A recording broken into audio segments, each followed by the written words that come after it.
How to create Twitter or X account. First things first, open up your web browser like you're about to search for something. Now, type in twitter.com in the address bar and hit enter. This will take you to Twitter's website. Once you're on the Twitter homepage, look for a button that says Create Account and give it a click.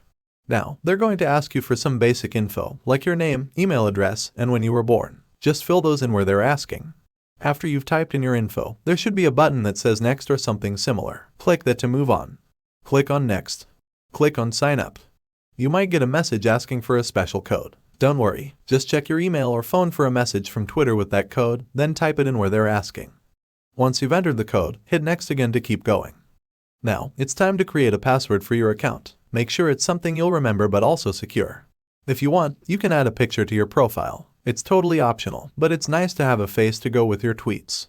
Next up, they'll ask you to choose a username. That's the name people will see when they look at your profile. Pick something cool. You might see a question about notifications. That's up to you. Decide if you want Twitter to send you messages about stuff.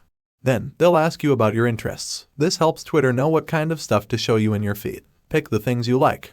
Click Next again to move forward. Now, they'll suggest some accounts for you to follow. You can pick a few if you want. Your choice. Hit Next one last time, and boom, you're all set up. You've officially created your Twitter or X account. Congrats! I hope this step-by-step guide was helpful to you. If you enjoyed this video, don't forget to give it a thumbs up and subscribe for more tutorials. Thanks for watching, and I'll catch you in the next one.